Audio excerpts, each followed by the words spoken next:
Welcome, viewers. I am CJ, your host for Dating and Relationships, or DNR for short, podcast.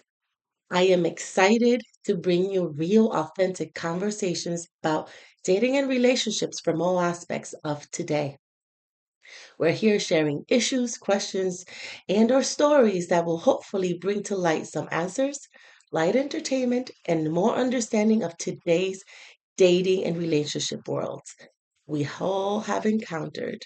My guests on this podcast are volunteers from all walks of life and backgrounds and are eager to share some of their personal experiences to hopefully connect, build a community for growth, and specifically on this topic.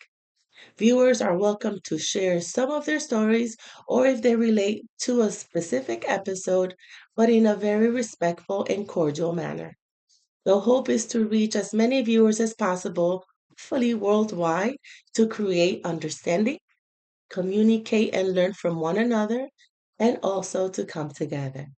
Please enjoy the videos. Hi, welcome viewers. Thank you for joining us again in another episode of Dating and Relationships. Today I have a special guest. Her name is Maria, and our special topics today will be on domestic violence in dating and relationships. Maria, thank you for being here. Can you go ahead and introduce yourself to the viewers? Sure. First of all, thank you for having me on. Absolutely. So just so I can give you a little rundown as to who I am, my name is Maria Zayas.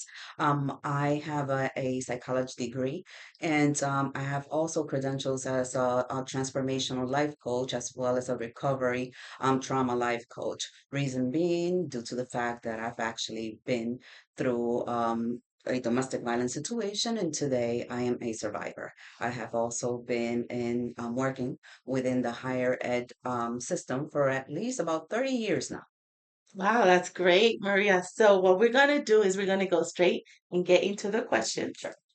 And the reason I have the questions is just to make sure that I have some proper guidance in addressing some of the special issues that have been going on with domestic violence and how sometimes, people don't even realize that they are in a relationship like that. So before we get started, go ahead and if you can, share with us as much information as you want to share. Growing up, especially being Latina in a Hispanic household, what were the messages you received about love, about marriage, and a woman's role in the home? As far as love goes, not very many, due to the fact that there was some trauma embedded already Oh, within my own mom's history, and that I learned a few years ago. oh, Unfortunately, she wasn't the loving type. I mean, she had the tools, she used the tools that she had to actually give us the life that she gave us, being a single mother. But to be honest with you, as far as that lovey-dovey sort of relationship with my dad and things like that, I didn't grow up with any of that. okay. So if you can you give us a little background of how you grew up? Well, basically, I grew up with just that single mom. My mom and my dad had gotten divorced when I was about 4, Hmm. and he would come in and out of our lives. He was always there for us. However, I didn't really see any type of loving gesture I mean, from my father to my mom, or my mom to my father. Hmm. And they were so involved within their own lives that I became that column, if you will, for the family. I was Right. the oldest child, Yeah. and I was the one that had to actually provide that love for my youngest siblings. How many siblings were there? 3. Three. Okay, wow. All right, so when was it? Okay, so go ahead and take us forward, how you got into the relationship, like what happened, how old were you, and give us a little story so we can understand a little bit more where you're coming from. I'm meeting with the Relationship, yeah. okay. As far as the relationship goes, my first relationship was not a healthy one. Okay. Okay, unfortunately, I ended up in a domestic violence situation, Mhm. and that was very devastating to my life due to the fact that since I had seen some of that within my father's behavior, I thought that that was okay for me to Oh, go through in my own relationship. until I started speaking. I remember to this older man who basically who's who basically I would go to in the afternoons. I would go get out of work, and if I if I was to be having some sort of issues with my then partner, I would go and cry behind his factory. And at one point, he saw me in his beautiful garden, crying, and he came out. Oh. And I explained to him what was happening to me, and By the way, how old were you when that happened? I was only 17. Oh, 17 years old. Okay. Exactly. So he explained to me what was basically I explained to him what was basically happening, and he told me that that was not natural. And Oh. that's how I found out that I was in a Le- domestic violence So situation. let me ask you, sometimes the situation where you grew up makes a difference. Were you living here? Were you living somewhere else when that occurred? I was living here. I was living in New York. Oh, you were living in New York City. Yes, Okay. So through this older gentleman who saw you crying or in the garden, he came and explained to you that that's not normal. exactly. So you were 17 years old, and what happened after that? Unfortunately, when I started, voicing, what ended up happening was that I never told my family that I was going through Mm, this due to the fact that it was shameful for me. I mean, I was 17, I had eloped. There was already some sort of trauma within me, mhm. and embarrassment. Okay. Okay. Now, due to that embarrassment, I never called the cops. I never told a family member.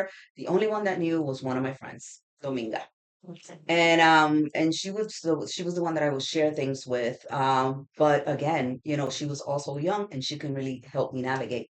Right. I remember going to the welfare office when I found out that I was in a domestic violence situation, back in that time, to seek help, Oh, wow. and the only thing they told me was that they didn't have any programming for me, but that they could give me a train ticket to get to one of my family members. Mhm. I didn't want to do that because then my family members were going to know that I was in this domestic violence situation, and I Oh. was already embarrassed. Mm. If you're okay with sharing around what time period this was happening, Meaning like what years? years as this was in 90s, 80s? 87 to about 88. But backing up, Hmm. he was my high school sweetheart. And Okay. my domestic violence started, okay, when I was in high school. So that's Oh. why nowadays I try to teach other young women that this is not normal. If you have someone that's shoving you, if you have someone that's screaming at you, if you have someone that treats you like if they were Mhm. like you were their daughter, that is not normal. If they are going into your phone and reading everything that you have in your phone, there's a lot to it, okay? And it starts very early, believe it or not. And sometimes we think that this can't happen, Mm. but I mean, speaking and working with young women, I've seen young women as far as, in middle school, basically going through Mm. this, Wow. when they're It gets 13, when even they're 14. earlier. Yes.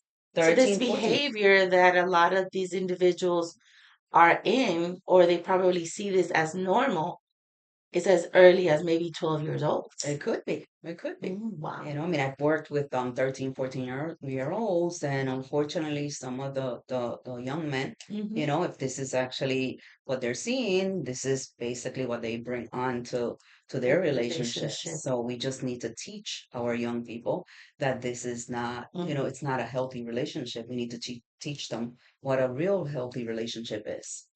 Wow, that is so interesting. So, can you describe what daily life was living like with your abuser? Um, it was very scary, first of all. And I remember having someone say to me, well, why don't you just get out of this situation? People need to understand, okay, Mm, that it's not easy to just get up and go. Okay. First of all, right, right. if they're the only ones that are providing the income, there's financial abuse. Okay. If you don't have a getaway plan, where are you gonna go? You need to create a plan in order to actually leave, Mm, if um if if you don't have that plan, you can't just get up and go. And the reason I tell you this, and again, for that time, I didn't really understand Mm. how to actually go about all of these things until that man Right. pointed it out. But my wake up call was when, unfortunately, I had a friend that basically died, because of the Wow. domestic violence also. And I mean, I had to get out my situation and then try to help her out, but I couldn't help her. And the reason she didn't get out was because he was the one that was providing. I was able to get out Mhm. because I got a job at a factory and was putting money away. And to be honest, well, I mean, there was certain income that him and I shared together, and I took some of the income. I borrowed some of the income in order to get out. Of course. But so basically, you're describing that it's hard to get out of a situation. It's easier said than done Yes, because it there is. was already a sense of control. Yes. And as you explained, because you were working and put money away, you were already starting a plan. Yes. A getaway plan. And how did that happen after you found out that your friend passed away from domestic abuse? No, actually, I got out first. You got out Yes, first. I got Okay. out first. And again, the plan took a few months Hmm. to actually put together because, I mean, within that plan, you have to make sure that you gather all of your documentation. You have to make sure that you know where you're going. You have to make sure that you get out at a time where your abuser is not around. Or if he's around, I mean, in my case, my abuser came home and he fell asleep. And that whole night while he was out, I was able to pack some of my stuff because to be honest with you, I left with You my had a daughter's things. child on top of that. Yes, I had a child. I left with my daughter's things, and all I had was what I had on, and then a second set of clothing because I needed to make that quickly. I needed to get out quickly. Mhm. Once my ride came, I left New York, and that's how I ended up in the state that I'm in today. And, I want to go ahead and just touch base also. When you're in a relationship and domestic abuse usually is physical, but would you say that in your case it was domestic abuse, but was there other forms of abuse? Because today's now an age, we understand a little bit more about it. But when you were in that time period, Mhm. I'm pretty sure not a lot of people did much about it. Even if you went to the authorities, Exactly. they still wouldn't have enforced things as they can do now. But so what other type of abuse did you also endure? Well, outside of the physical abuse, there was verbal abuse. There was the controlling issue where sometimes he would even pick my clothing and things of that nature. So there was certain control that I had Oh, to even abide what you had to by. wear. Exactly, even what I had to wear or where I was going to be and Mhm. things of that nature. So everything was very Calculated. exactly. And that's why when you're in this type of situation, you really have to sit down and try to calculate when that getaway time, when's that the best time for you to actually leave the Yeah. situation. And it's funny though, even though you did go and ask for help. So at that time, when you're asking for help, and you mentioned you went to the welfare office, which is a state agency, Hmm. and they said that they were going to give you a ticket train, right, to go home with Hmm. your family members.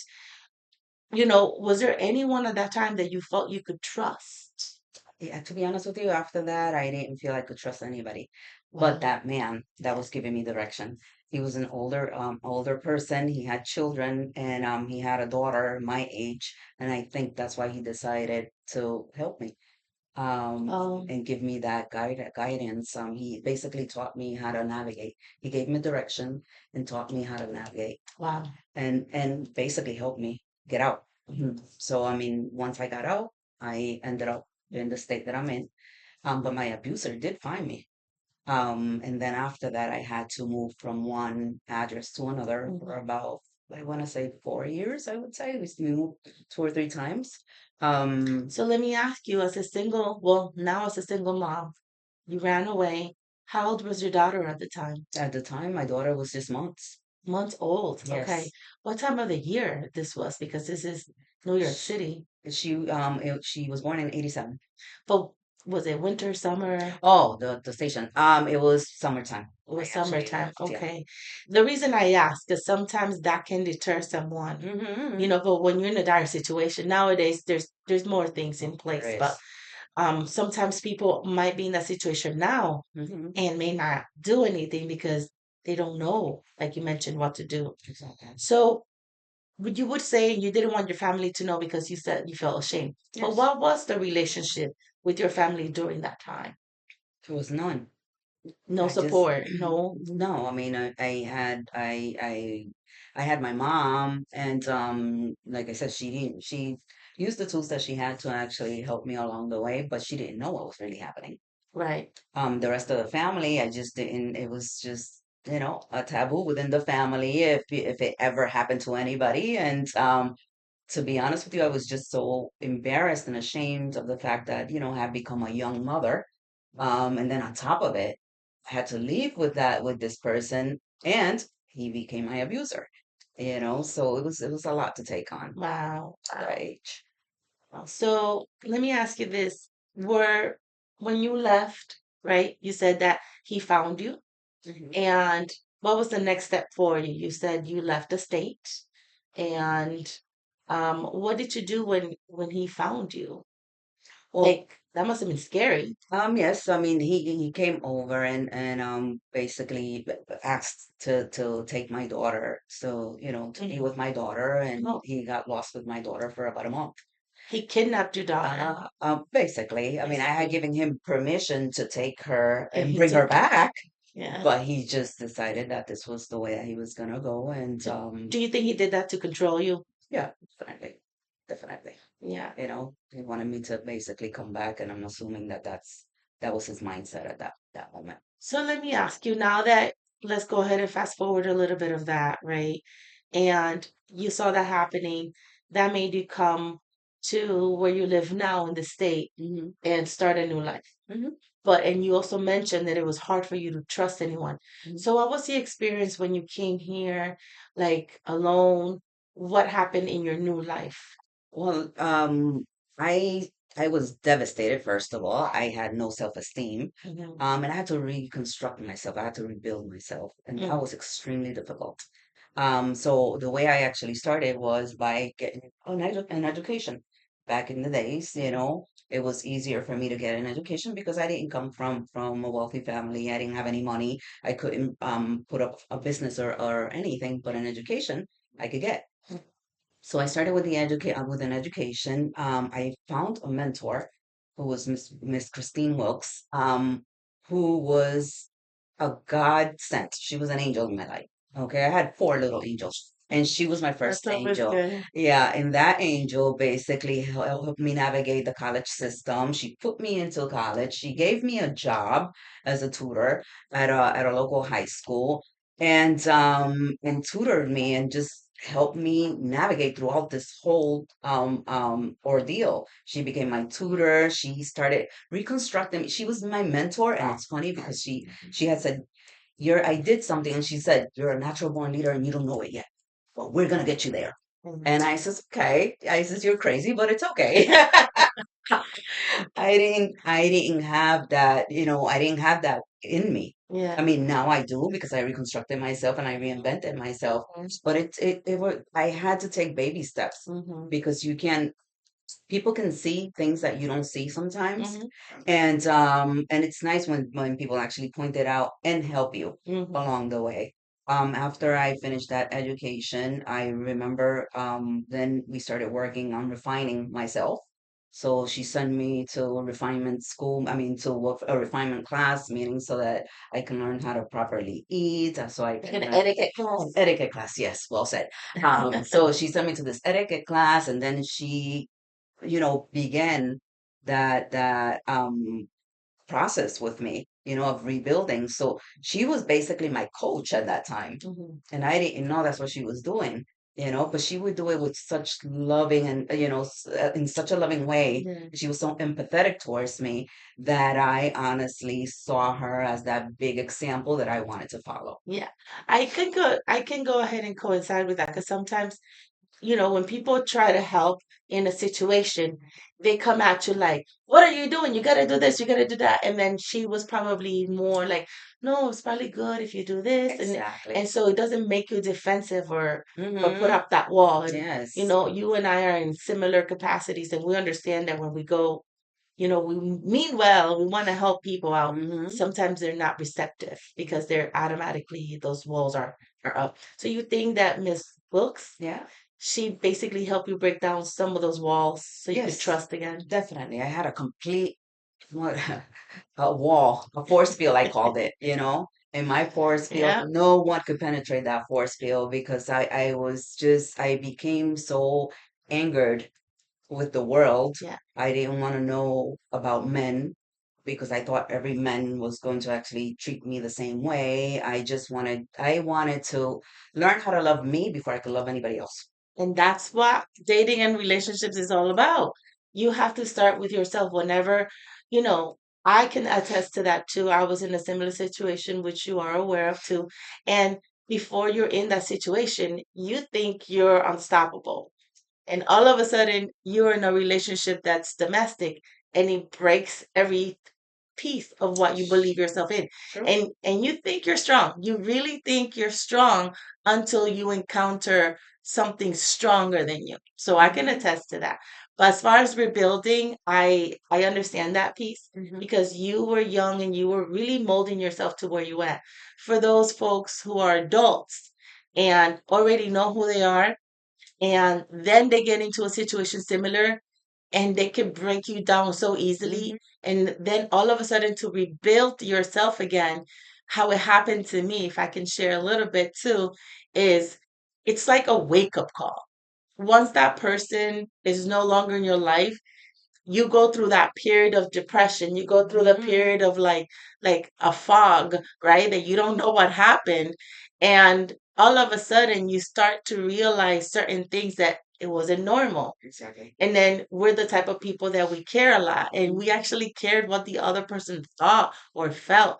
And then when you wake up, it's trying to love yourself of who you were before, picking up those pieces. So it's a little easier once you're already an adult and you know who you are, to remember who you are versus being broken down for a long period of time since childhood, Hmm. all the way up to in your, I'm assuming, early 20s. Yes. So it took years for you to build that, I'm assuming, Exactly. which is a lot more challenging. So for those Hmm. folks who are young, it might take you a lot longer to rebuild. For those folks who are older and have lived enough, but then all of a sudden feel like you fell to a hole, yes, you can crawl out of it. Yes, you Hmm. can see the light. Yes, it takes some time, but it's doable, right? Of course. I mean, the reality of it is that when you come out of that situation, you feel empty inside. You feel like there's no way out. You feel like there's no type of directions. There's a whole mess of streets, but you Mm-hmm. don't know which one to take, Mm-hmm. But I can promise that things do get better. I mean, Yeah. it's just starting to work. And I want to say too that my situation happened like little, like between 7 and 10 years ago, right?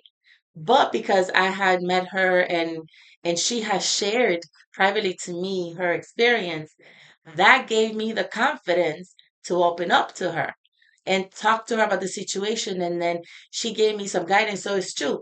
You need to know someone who understands you, who's been in that situation, to completely get the whole ordeal. And this is why we're doing this segment, because we understand that we've been through the process, her as a very young age and me as an adult, and so we have two different perspectives. So this is why it's important that we talk about this issue, because you may not even know you're in a domestic violence situation Hmm.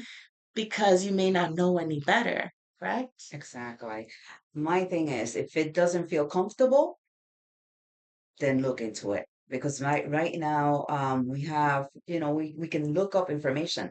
Right. Back in our days, we didn't have Google, we didn't have Chat GPT, we didn't have any of those things, Yeah. you Well, know. I had some, Yeah, but so I didn't. I'm dating myself. she did it right, but like because it happened to me after. I didn't know. That's true. Honestly, You're I right. didn't know that I was in it Yeah. Um, for whatever reason, I swear, I just had this veil over my face, over my eyes. I couldn't see. And I consider myself someone who is rational, logical, who's educated, who helps other people out, see things. And when you're in that situation, it's like you can't see it sometimes. And then it hits you. This is not normal. Exactly. And that's when everything starts to, little by little. And then you realize that if you care a lot about the person, correct me if I'm wrong, if you're in a domestic situation and you think you're in love with the person, you care more about what the abuser thinks than what you feel, Very true. right? Yes. So then if that person has additional, not only is it an abuser, but if that person is narcissistic and that person is self absorbed, they're going to make you feel like you're the perpetrator, that you made them do these things too. And that was the case for me, having a narcissistic person who didn't understand. And that it's when I realized when the person started acting narcissistic, my psychological education came out.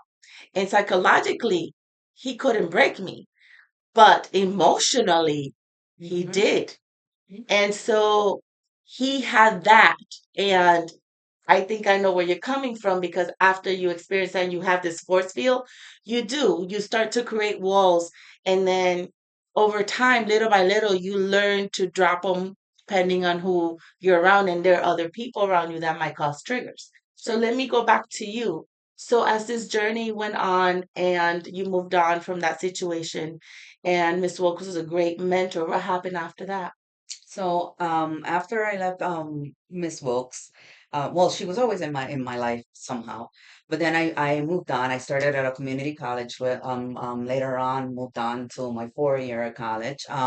Within that time, I found my first puppy love, if you will, which First was, crush, yeah, maybe? my first crush. And we started talking, things like that. But again, I wasn't feeling secure. I was feeling like, maybe this will happen all over again. It Oh, took the poor guy 4 years to marry me. because you didn't want to. Because I didn't want to. I mean, I had said yes twice and then broke the marriage. I mean, then said that I wasn't going to get married. I got cold feet. But The then engagement, you eventually, mean? yeah, You broke the the engagement? engagement, yes, not the marriage. The marriage was after. And now we've been together for 38 years. Yeah, Wow. I finished my education. He was the person, the support that I actually needed. He was one of my four angels because it was Joan Fuller and Aurelio Sanchez, which were in my undergraduate program, um, who actually helped me along the way, and they helped me with the educational Yeah. piece, and they helped me keep on task, Hmm. and they held me accountable for everything, and they were always there, to Hmm. help me with it, Yeah. with whatever I needed.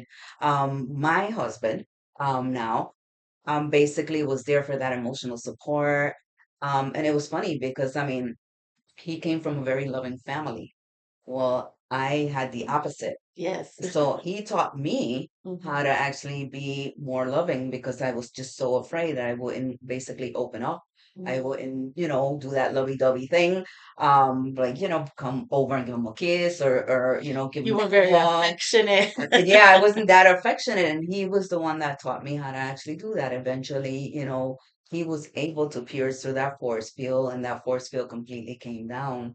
And he helped me along the way, and we built a life together. And knock on wood, we're still together 38 Oh, years after. yeah, no, I've met your husband. He's a sweetheart. He's an Thank amazing you. soul. He is. Now, you and I both work in higher education, Yes. and we're both in a capacity to help those Hmm. who also transform and transition. That's right. Obviously, you have a different specific certifications in trauma and Hmm. transformational things. I have a more and more holistic type way to help people in all aspects of their life more generally. So let me ask you, what inspired you to become an advocate for others? who have similar situations, domestic violence? It took me a very long time to break my silence. Mm, And after I was able to break my silence, I remember one of my kids said, "Your story could be somebody else's guide." mhm, And I said, "Oh, maybe they're right. Let me just give it a shot." So I started little by little, one on one, just letting people know that I have mhm, been through the mhm, same trauma that they have actually been through. When COVID hit, mm. I got bombarded Really? with calls and Zoom calls, and I didn't know what to do with all of this information. I try to help the best that I could, Mhm. from a side of empathy and different. So let me pause you right there. Hmm. So during COVID, Hmm. what you're saying is domestic violence spiked? Yes.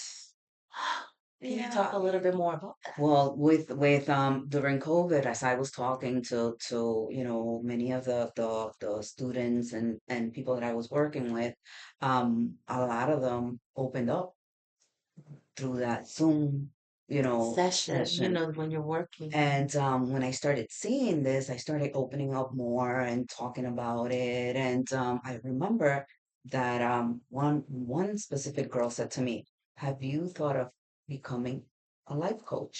And I says, "What is a life coach?" Okay. And she says, "What you're doing right now." Yeah. Because Mm, she had gotten through a life coaching session.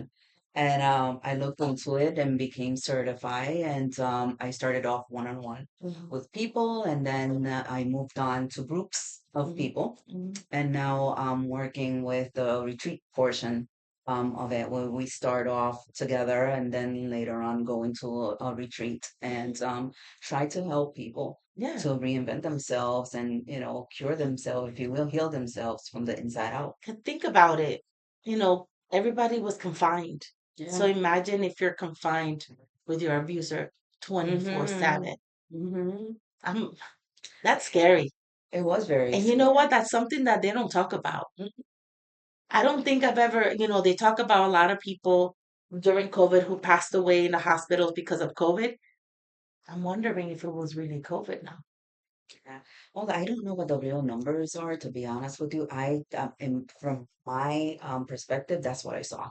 Yeah. I spoke to more people that were actually in Yeah. this situation, and I just try to help them navigate. I try to help them rebuild. I try to help them get out, by connecting them to the national hotline and giving them all of the tools that I didn't have, Right. because when I was going through it, I mean, if there was tools, we were not educated Yeah. as to They what weren't. these tools were. In Mhm. in school, we had what is it, health education. Mm. They spoke about No, domestic violence there, I at least in my remember. school. No, I remember during those times they had the health education, but they also had like the DARE program, Hmm. the Hmm. drugs. They didn't have anything else. No. So I mean, what I try to do was I try to give them all those tools that they Mm. needed.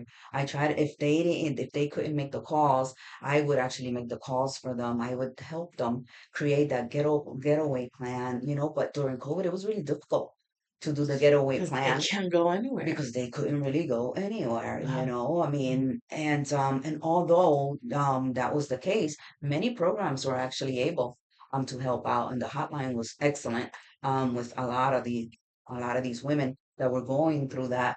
And I was very thankful that all of those things were actually in place, all of these programs and all of these hotlines were actually in place for them to actually learn, Right. that there is a life beyond your abuser, that you can actually leave your abuser and you can actually do something for you and your children Absolutely. afterwards. This is something very important to say. Right now, with technology, there's a lot of resources out there. There is the national hotline that I will put, down here, and resources like Maria, who's out there getting herself informed, certified, is helping out people. She does public speaking events, she does workshops, she does retreats. So put yourself out there, find out information, and don't be afraid to ask for help. There's a lot more resources out there than there There's used to be. I am going to put some of that information in the description, so make sure to check that out as well. So, Maria, what myths or misconceptions about domestic abuse survivors do you most often find yourself having to correct? the fact that they don't want to get out. Mm, Well, they're not getting out because they just don't want to. That's not so. I mean, last week I had a conversation with someone that said this to me, and I says, no, it's not. And I had to correct it. No, it's yeah. not. You don't know what's really going on So in so there. they think it's still normal. Well, I'm assuming that some people, not everybody, because Mm, now it's been, the education has gotten out there, mhm, and people are actually more aware of mhm, it because many of us or many of therapists, coaches, and things like that have actually spoken about the fact that this is not a normal thing. right, That's a very big misconception. No one wants to get beat. No mm, one wants to be verbally abused. No one wants to be financially abused. mm. That's a misconception. They have to create that getaway plan. Exactly. One another thing that I wanted to bring up, which is probably another topic for another day, but I feel has some correlation. I was watching not so long ago, and I want to say on YouTube, it was a show on, you know, uh, it's more like pedophiles, but individuals who were taking on like their own kids or other people, and they were holding them against their will, still creating a domestic abuse situation under the misconception that they were their saviors. Mm. Have you ever come across in any domestic abuse situation that a person says to you, male or female, because I'm assuming you work with both, that they wouldn't leave because no, they love me, they want to help me out. Oh yeah, many times. What do you say to folks like that? Well, I just met, you can't really say, well, no, they don't love you. It's not that because I Right. mean, the person, it could probably love you, but the reality is that, that's not the proper way of treating you. You need to have certain boundaries and you need to have, you need to let them know how you want to be loved. But some people, even if you let them know how you want to be loved, they're not going to pay attention because unfortunately, it happens quite often. As far as talking to them, what I do is more educate them on what are the do's and the don'ts. Mm, You can't really just sit there and say, well, no, he's an abuser, have to get out. No, that's mm, not my, at least it's not my approach. I go, I educate them. After I educate them, I ask them questions, do you feel mm, comfortable? Do you feel safe? Do you mhm, feel like this is normal? I give them scenarios. I make them realize mhm. that this is not normal through way of education. Okay. So let me ask you this. I know I touched base on it before because we did have a conversation a little while ago that you were also not shocked, but impressed that men actually have reached out to you as well because they're the victims of domestic violence by their female partners. Yes. Can you also touch base on if there's any differences in regards to what domestic violence, because a lot of the times everybody associates domestic violence with a male Hmm. who's a perpetrator. Hmm. But can you go ahead and describe in your situation when the male has been the victim? Unfortunately, there has been cases where, people feel that if a male comes forward, they're weak, Mm, and that's not so. I mean, domestic violence is domestic violence. If you're getting hit, if you're getting verbally abused, just because you're a male doesn't mean that you have to actually stay there. Seek out the help. Seek out the information, educate yourself, and walk away from the situation. If a female just, instead of talking to you and having a dialogue with you, decides that she's just gonna slap you, that's not, mm. I'm sorry, but that's not normal. No, it's not normal. I mean, like I said, no one wants to get hit. No one wants to get verbally abused. You don't want, if this person is belittling you, you know, that's another sign. That's I not mean, healthy. it's not healthy. It's not healthy. Yeah. So just because you're a male doesn't Hmm. mean that you have to stay there because people are going to Yeah. think that you're not strong enough. That has nothing to do with it. I mean, Yeah. abuse is abuse. And another situation too that I will also speak about because I also work with individuals who've been in a similar situation. And because again, through resources and friends and whatever, we educate ourselves to help out as many people as we can. I have had situations when males have come to me and Mhm. say, my girlfriend does this to me, my girlfriend does that, my wife does this. She throws pans and pots at me, yells those kind of profanities at me, tells me that I am nothing, that I'm not going to amount to anything, and hits me or throws things at me and says, that's what you get because the male in this situation was raised not to hit a female, Exactly. knows how to respect a woman. And some of the women the female partners that they've been with see that as weakness themselves, so they take advantage and make them feel worse. Right there, that's a classic abuser. Exactly. Again, domestic abuse, it's not gender specific. Nope. It's all about the action of the partner to the other partner. There's situations that you get upset, right? When you're dating and in a relationship, which this is the topic. This is why it's so important because once the relationship hits the mark, and you can join in whenever, hits the mark of miscommunication, and there's got to be yelling, there's got to be throwing, there's got to be that lack of emotional intelligence, that's a red flag. Do you agree? I completely agree. I completely agree. And in another situation, if there are some males that have said, "Oh my God, I'm tired of this girl. She does this. She throws temper tantrums. She doesn't get her way." That's a classic narcissistic because she will turn that around and then make you feel like you're at fault. It in today's society, unfortunately, sometimes that gets placed that viewed as, oh, you just, you're not man enough to be with her. And all of a sudden they question your ability to be the man. But we want to say, collectively, you know, domestic violence doesn't matter. Sometimes you're with someone, and the moment anyone disrespects you, calls you names, whether it's joking or not, the joking can go above that. We all know that. We come from a Hispanic culture, Latino culture. We joke around a lot.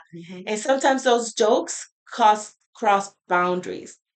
Once those boundaries have been crossed, I kind of repeated myself there, but That's okay. once those boundaries are crossed and then you guys go home and the fight continues, that's when you need to stop because then it becomes a domestic violence situation.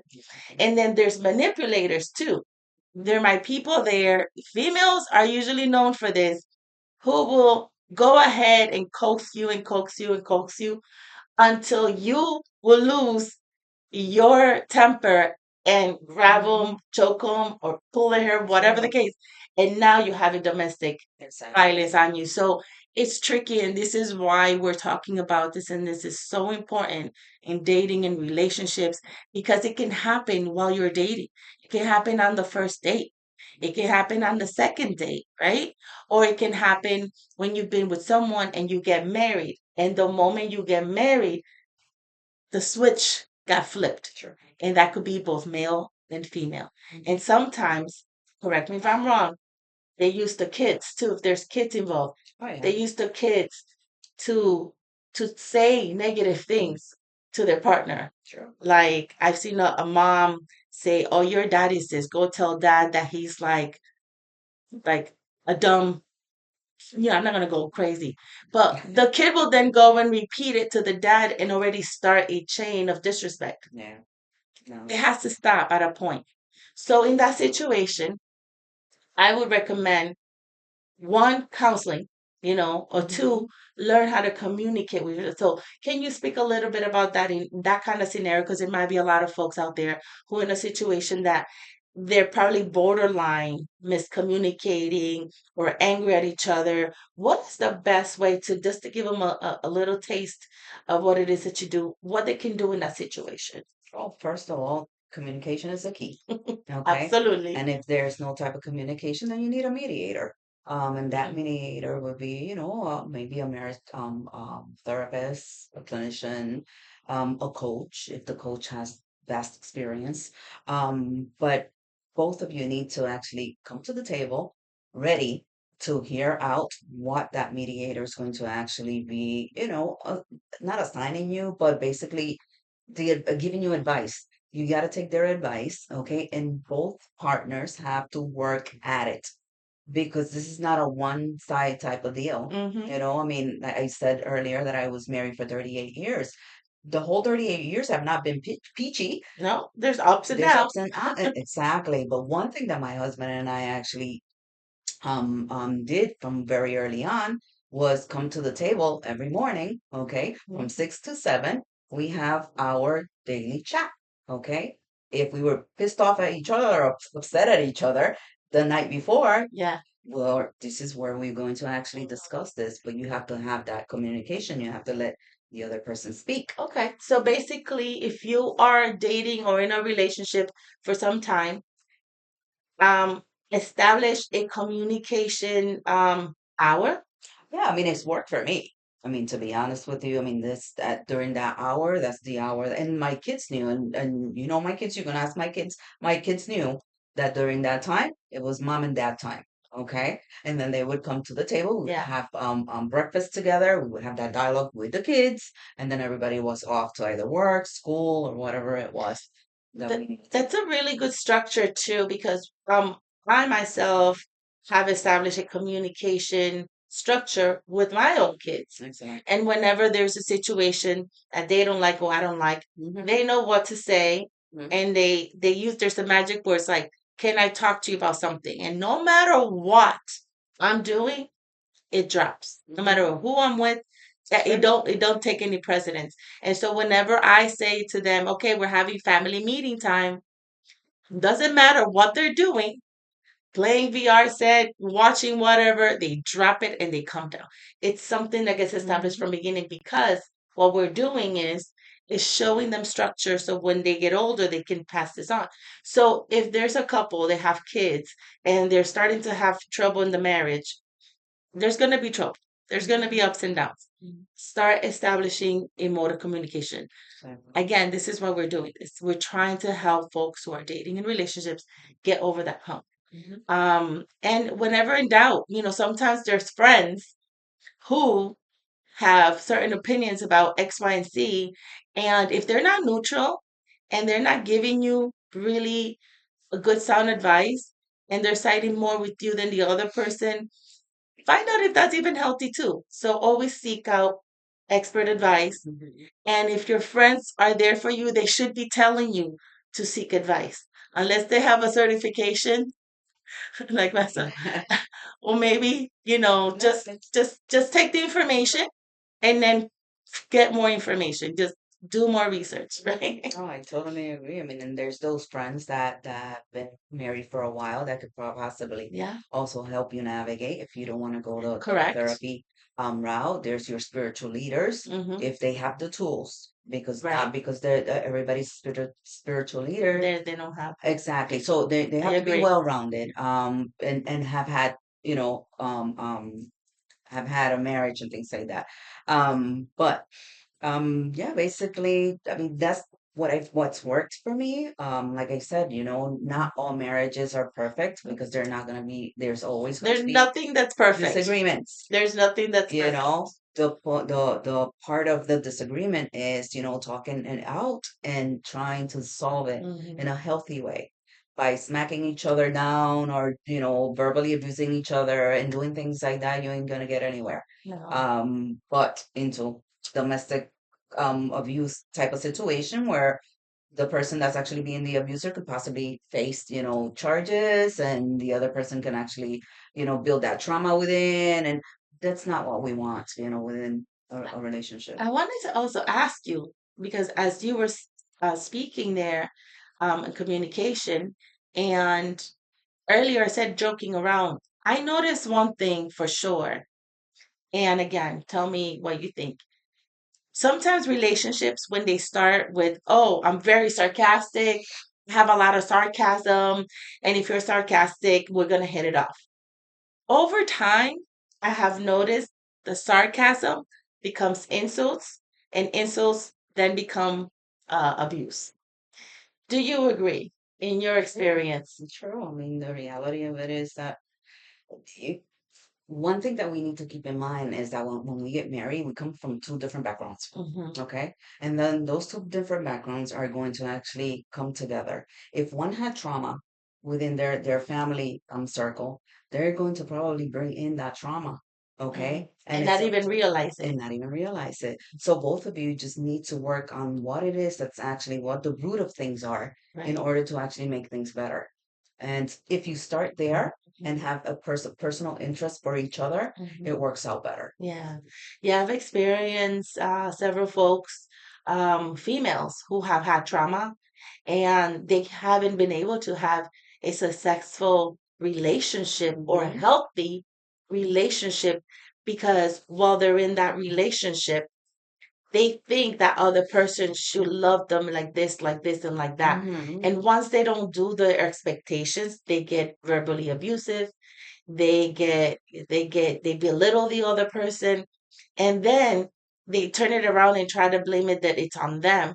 And then if you're trying to be a good friend, you say, no, I think it's you. They need to understand that you need to take care of you first. Like you said at the very beginning, I have to take care of me Hmm. before I can love anybody else. Exactly. Giving it a full circle of this conversation that either you're a female or a male and you've been through trauma, you've been, as they call, broken.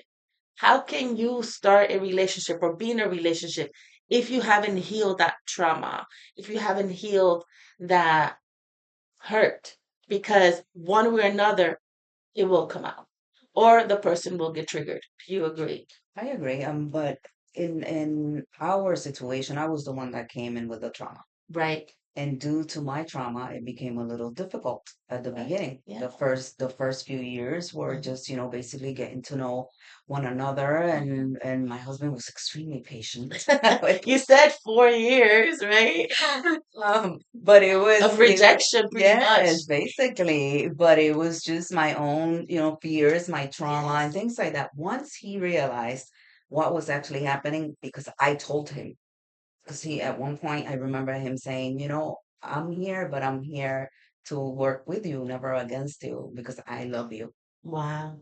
I said, oh, and then I decided, I told him what my whole truth was. You have to tell each other what your whole truth is, meaning if you had trauma, even if it's dark, Yeah. make sure that if you're married to that person or that person is already seeking you out, for marriage, make sure that you're truthful, Mhm. tell your truth, because I mean it makes it a little easier for you guys to actually take care Yeah. of each other and you guys to actually heal together. Because in my case, I was the one that had to heal, but he helped me along the way, And he was willing to, because sometimes exactly. you might have a partner who's not willing because True. maybe they have their own Mm-hmm. traumas, insecurities that they don't want to bring to light. Exactly. And I've seen Exactly. people run away. So, but good Yeah. points, good points. We're almost down to a few last questions. So if you could go back and speak to your younger self just before getting married, what would you tell her? If I could go back and speak to my younger self, I would tell her that things are going to be okay. I would tell her that you may feel broken for a little while, but you're not broken. You Mm. know, you're like a mosaic, glass breaks, and then when they create that mosaic, it becomes a Ooh, beautiful painting, you give me goosebumps.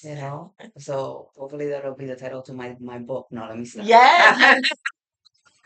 When she gets the book out, I'll let you guys know. Um, I want to copy about it. Definitely, you'll be the first one on the list. But the reality is that things do get better. You'll have to work little by little. It'll be baby steps because life, you can't just turn life around all at once. It'll probably take you a few years because it took me a few years.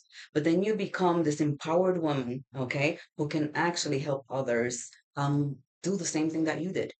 Absolutely. So you kind of gave a message, but what message you truly want the viewers to know, all the viewers who are watching from young to old to male to female, what kind of message you want to send to women or men who feel trapped right now in an abusive relationship and don't yet see a way out? What would you say to them?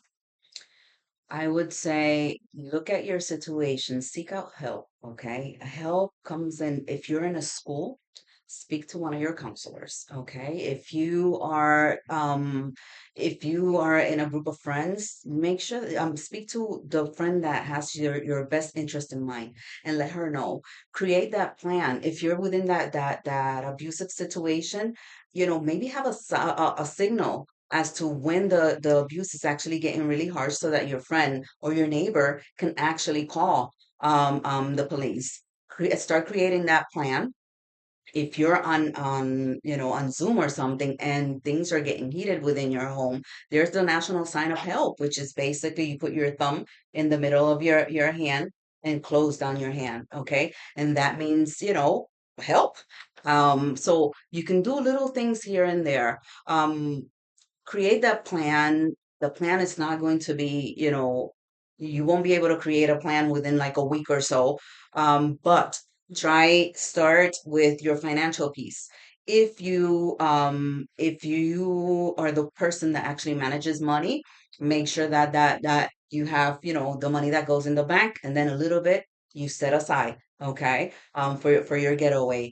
Make sure that all of your documentation it's all together because you're going to need all your documentation once you get out, because you're going to need a job, you're going to need an apartment and things like that. And that getaway plan with at least three emergency contacts, okay? The people that you can actually run to if something happens. If one of the people that's helping you, if your abuser decides to try to go into, that person's home, then you'll have that second person. So always be one step ahead of the game. Wow, those are very powerful tips. So make sure you definitely have an action plan in place if you feel you're in there, and always reach out for help. There is a lot of assistance. I'm going to put some of that information in the description for you all. And a couple of more things I wanted to say.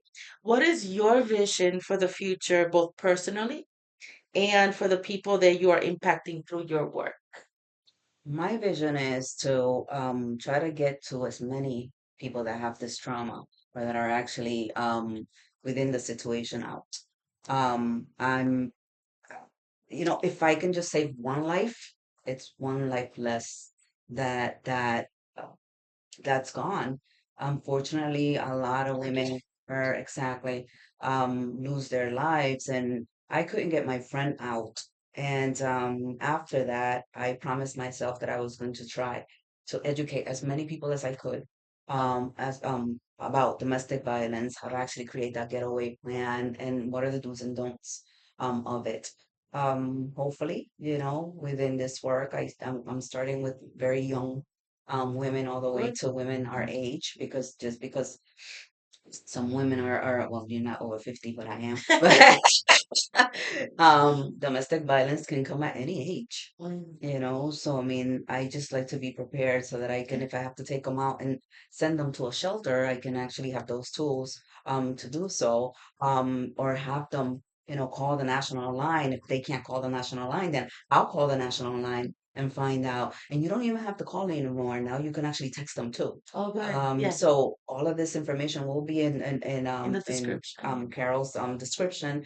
But yeah, for me, it's just about, taking one life at a time. If I can save as many women as I can before I die, that's what my ultimate goal is. And if I can try to help them heal, Mhm. okay, that's my ultimate goal right now. Great. Thank you so much for that. Thank you. And for those of you, one of the things that Maria mentioned that resonated with me is we have to start teaching our young kids or young people about what's normal, not normal. Everyone has a different view of it, but please seek out assistance. And this goes both young women and young men. What they learn behaviors they can repeat as they get older, and what they see that's acceptable, they might accept it as they get older. And then once they get older, they realize it's not normal. So let's start educating. And this is why I wanted to bring this podcast. So, Maria, thank you so much for being Thank you here. for having me. Thank you. And in the future, we might have you again. Definitely. Thank you. Please like, share, and subscribe. And I look forward to our next podcast. Thank you so much for being Thank you. here. Bye. Bye.